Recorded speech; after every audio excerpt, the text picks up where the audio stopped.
From a realm of cold and darkness came the frost giants, threatening to plunge the mortal world into a new ice age. Yeah, but like, why though? I can excuse the Optimus Prime type opening expository narration, but I draw the line when our secondary antagonists are shown to have no substantial character motivations for the third time in a row. A wise king never seeks out war, but he must always be ready for it. Yeah, we know it's better to be a warrior in a garden than to be a gardener in a war. We got the gist already. Let's keep it going. I'm ready, Father. So am I. Only one of you can ascend to the throne, but both of you were born to be kings.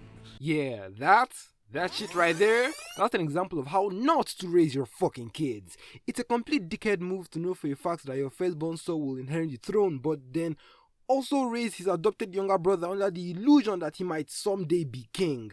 Sounds like an easy way to end up with a spiteful, resentment-fueled, power-hungry son that's gonna do anything it takes to get what you've led him to believe is rightfully his. Most of the conflict in this movie could have been easily avoided if Odin just made it clear that Thor was gonna be king and then proceeded to raise Loki in a way that prepared him for a different, probably even more prestigious role in the kingdom. But we're getting ahead of ourselves here, so let's just get back to the movie.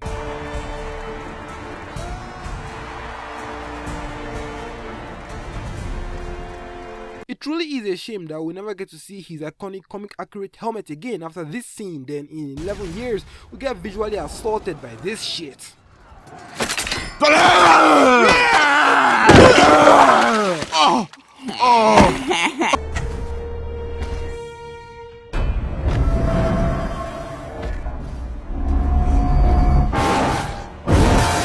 I don't love the fact that the destroyer had to be summoned by Odin before he destroyed the intruders. The bouncer at the club doesn't need to be prompted by the DJ before he kicks out the drunk assholes at the bar that are constituting a nuisance. He just does his job whenever he sees a disturbance. You can't tell me that if Odin was off-world or asleep or, God forbid, not paying attention, the destroyer wouldn't have been able to carry out his prime objective. That just doesn't really make any sense to me. Why would Odin have it set up like this? What action would you take? March into Jotunheim as you once did. Teach them a lesson. Break their spirits so they'll never dare try to cross our borders again. Jotuns must pay for what they've done. They have paid with their lives. The destroyer did its work. The casket is safe and all is well. I have a truce with Laufey, king of the Jotun. He just broke your truce! They know you are vulnerable. They broke into the weapons vault. If the Frost Giants had stolen even one of these relics... They didn't.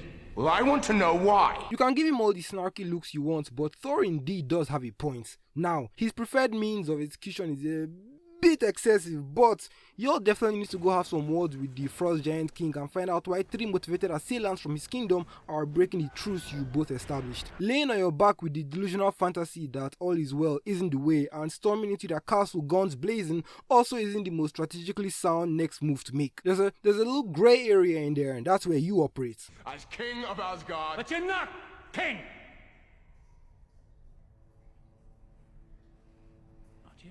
It's quite interesting to see how thoroughly apprehensive Odin seems to be when it comes to the idea of giving Thor the throne. Almost like he knows he accidentally raised an arrogant little shit that's gonna plunge the kingdom into a pride-filled war with the first species that pisses him off. And if you squint your eyes just a little bit, he comes off as almost ecstatic and exuberant when the Frost Giants interrupt the ceremony right before he proclaims Thor as king. So far, this is all really good setup for the inciting incident of the plot, so I guess Odin isn't completely redeemable as a character.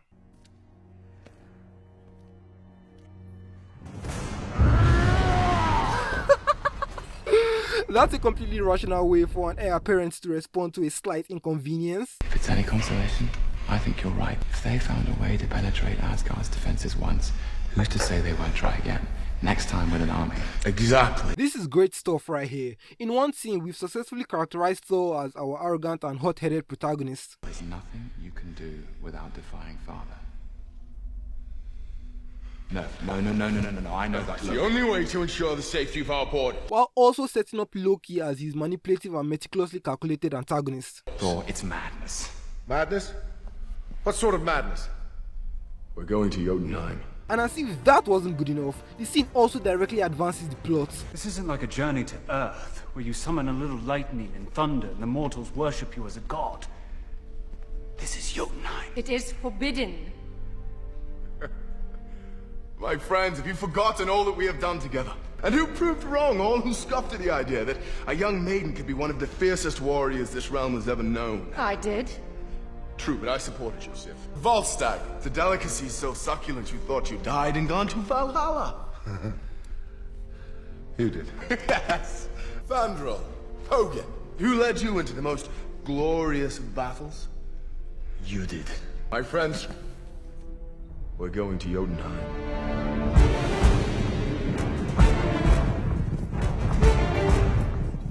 While delivering some useful exposition in the form of a well-packaged motivational speech that serves as a means of rallying the troops, while also portraying Thor as a prominent and proficient leader. This is all really good stuff so far. Good handout. You're not dressed warmly enough. I'm sorry. Do you think that you can deceive me? You must be mistaken. Enough! Some pretty good characterization for Heimdall as well. He sees all things, so he knows all things, and is therefore immune to Loki's manipulative tactics. Heimdall, may we pass? Never has an enemy slipped my watch until this day. I wish to know how that happened. He also takes pride in and is fully motivated by his sworn duty as Watcher of the Kingdom. All this information organically communicated to the audience within the space of a single scene. I don't know about you guys, but it seems like Odin might be the only slightly shitty character we've gotten so far. Why did you bring us back? You realize what you've done, what you've started? I was protecting my home. You had a need to protect your friends. How can you hope to protect the kingdom? Get into the healing room. No! You cannot even protect your friend. How can you hope to protect the kingdom? That's a very insightful line right there. Odin wasn't present at the battle, but even he knows that his son will prioritize the glory of winning a fight above the safety of his own comrades. And Thor's initial response is also worthy of a closer analysis. Why did you bring us back? You realize what you've done, what you've started? I was protecting my home. I was protecting my home. This line indicates that he truly does believe his actions to be altruistic. Meanwhile, everyone around him can clearly see that he only cares about his own ego. You long for battle. You crave it. You're nothing but a boy, trying to prove himself a man. Your arch enemy effortlessly giving an accurate top-down psychological assessment of your psyche after just talking to you for a mere 30 seconds is a pretty big sign that you might want to maybe consider getting some therapy, my dude. New Mexico? You dare threaten me, Thor, with so puny a weapon? Ah yes, the first of many in a long line of silly gags where the god of thunder gets fucking electrocuted.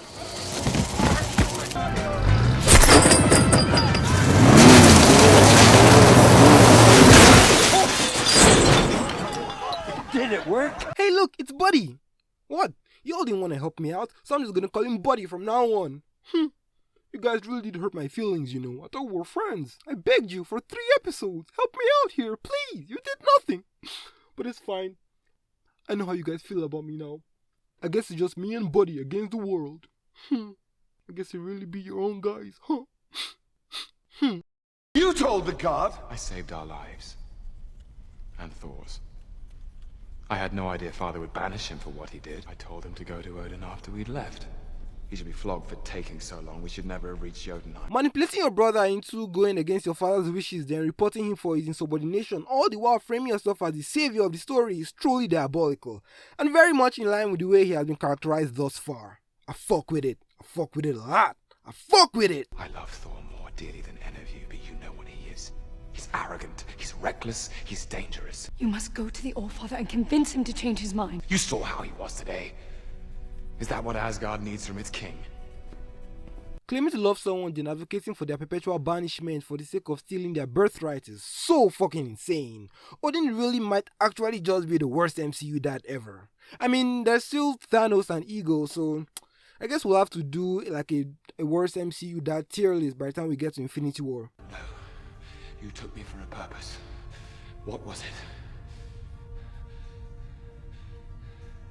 Tell me! Okay, so during that opening expository narration, Odin and his army defeated the Frost Giants and took their ultimate power source, which is why we saw them trying to get it back at the start of the movie. In this scene, we found out that Odin also took Loki from the Frost Giants when he was a baby, and he's vehemently demanding to know why he was taken. Specifically, he wants to know the purpose of his adoption. This is great because it also falls in line with the way his character has been depicted throughout the movie. He was raised all his life with the assumption that he was one day going to be king. He believed that to be his life's purpose, but evidently, that destiny was meant for his older brother Thor. So, outside of executing his nefarious plans that he has to usurp the throne, he would also love to know what plans his father originally had for him. Now, Irregardless for whatever the fuck Odin tells him right now, he's still gonna try and seize the throne for himself because he's just growing into this power-hungry narcissist that knows nothing outside of the pursuit of glory. But he still has this void within him where his father's love should have been that he's gonna try and attempt to fill with whatever the fuck he wants Odin to tell him right now. I thought we could unite our kingdoms one day, bring about an alliance, bring about a permanent peace through you. Wait for it. But those plans no longer matter. Damn! To be nothing more than an object of diplomatic arbitration between two warring factions that no longer has any use, simply because your dad didn't feel like it anymore, combined with years of being gaslit into thinking that you were gonna ascend to the throne, only to have all that pulled out from under you by the same father who just told you your life basically has no purpose?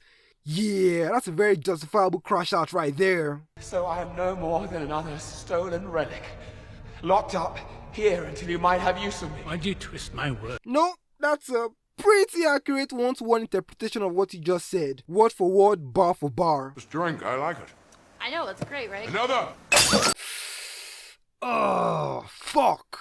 Pains me to say, but unfortunately, unlike the iconic I Am Iron Man scene, after being placed under objective scrutiny, the cop scene doesn't really hit the same way it used to because there's no real setup for this supposedly comedic payoff. Usually with a fish out of water story like this, most of the comedy, drama and tension would arise from said displaced characters and familiarization with the new world within which they now exist and their inaccurate assumptions about the way it functions. A good way to properly establish this archaic presupposition would have been to have a scene set during the night before Thor's coronation. He's having a celebratory banquet with his friends where we see several instances of Thor and his comrades smashing cups on the floor as a result of their overwhelming enjoyment of the drinks previously stored within those now broken cups. But without a scene like this preceding this one, the audience just has to assume that smashing cups on the floor after enjoying a delicious drink is a common convention in Asgard, even though we've never really seen it happen. This then takes away what little substance the joke could have had and just ends up being shock value for the sake of shock value instead of an entertaining payoff to a properly set up comedic concept. Your banishment. The threat of a new war. It was too much for him to bear. Father is dead. You mustn't blame yourself. Father is dead, and the circumstances surrounding his death all directly lead back to you. But you know, of course it's not your fault. I mean, I don't even know why I said those things to begin with. Of course you could have died for any number of reasons. Right. Yes, but couldn't we find a way? Your mother has forbidden your return. Damn, dude, do you even know how to tell the truth? I love how consistently mischievous and Machiavellian Loki is portrayed to be in every single one of his interactions. It's like bro can't go 2 business seconds without being deceitful. For context, Odin didn't fucking die, he just had a mini heart attack in the middle of Loki crashing out on him and he's been in a stress-induced coma ever since. Or as they would like to call it, the Odin sleep. Whatever the fuck that means. We mustn't lose hope that your father will return to us. Father is dead. So that was a fucking lie. We mustn't lose hope that your father will return to us. And your brother. Your mother has forbidden your return. So that was also a fucking lie. If it sounds like I'm talking about Loki at a disproportionate amount than I am talking about Thor, the actual star of the movie, well, that's because I am. Okay, look, the thing is, this movie is almost halfway done. Thor is busy having his little fish out of water A-plot storyline with Jane, an adventure I wish him all the best on, but I'm just too busy being thoroughly mesmerized by Loki every time he comes on screen to even think of anything remotely analytically substantial to say about Thor. It simply cannot be overstated just how good Loki's characterization is in this movie. Fuck! This is some good shit!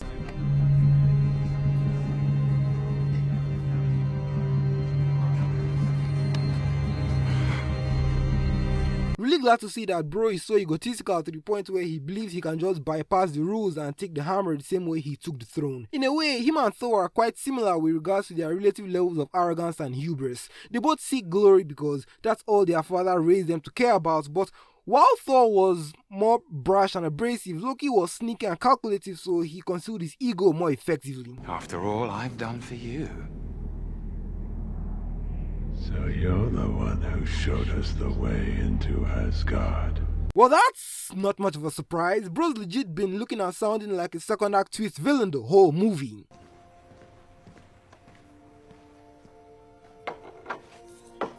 Thank you. Thank you. You're very welcome.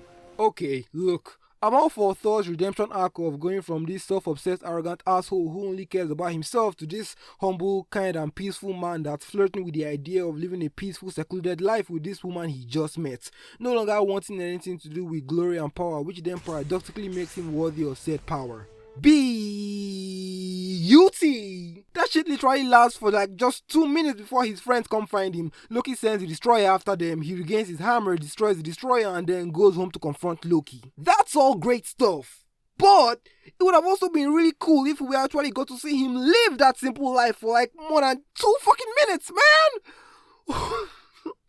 What the fuck? Welcome to Asgard. I don't think you've been completely honest with me. Know this, son of Cole. You and I, we fight for the same cause, the protection of this world. From this day forward, you can count me as your ally. Welcome to the Avengers!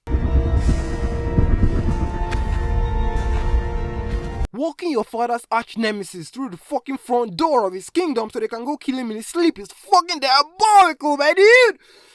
I fucking love it! I love it! Bro, it's actually an Avengers level threat. What the fuck? I must go back to Asgard, but I give you my word.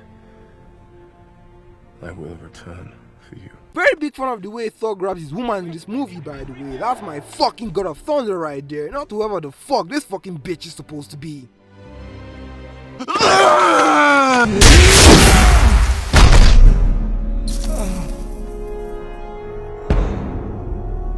And your death came by the son of Odin. You're a talented liar, brother, always have been. It's good to have you back. Now, if you'll excuse me, I have to destroy Jotunheim. Why have you done this? To prove to father that I am a worthy son. So, where the fuck were all these deep layers of complexity and intrigue when Marvel was writing his past 4 villains? When he wakes, I will have saved his life. I will have destroyed that race of monsters, and I will be true heir to the throne. After all that roundabout back and forth fussing about, bro's still just trying to get the 2 things he has always wanted. The throne and his father's validation. With this unique level of consistent high quality writing, I still don't understand why Loki isn't the star of this movie. You can't kill an entire race. Why not?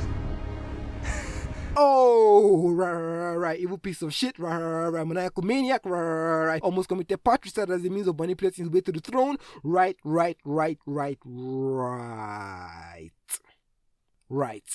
Forgive me, Jane.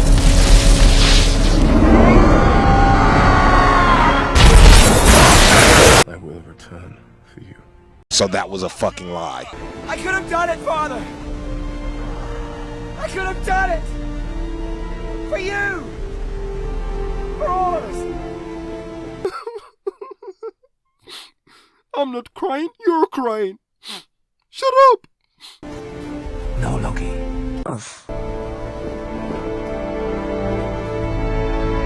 Loki, no. Valid crash out, completely valid crash out. Loki went through all that just to impress his dad, and bro is like, No, Loki. Damn! nah, fuck y'all for real, fuck all y'all for real, man. I changed my fucking mind. Loki is the hero in my version of this story. Hashtag Loki did nothing wrong, bitch. Because I'm not gonna sit here and let this movie gaslight me to thinking my dog Loki did a single goddamn thing wrong in this story. Bro just wanted his dad to love him and somehow he's the antagonist? Nah, fuck you guys for real, man! You'll be a wise king. There will never be a wiser king than you. Or a better father. Nah, I'm pretty sure you can at least be a better father than your old man over there. What is it? Power, Doctor. If we can figure out how to tap it, maybe unlimited power. Wait for it? Well, I guess that's worth a look. Well, I guess that's worth a look. Haha, it's fucking good, it's fucking good. Oh, I know he's back, bitch. 7 out of 10. Loki carried this entire movie on his back. Put some respect on my dog's name, and then subscribe to my Patreon for Weko's Echo. You know that's my Patreon exclusive weekly podcast where I review movies, answer your questions, and react to Reddit stories. Whew! Well, this was fun. Subscribe to the Patreon, link in the description, and I'll see you guys in the next analysis. Let's go find 2 more.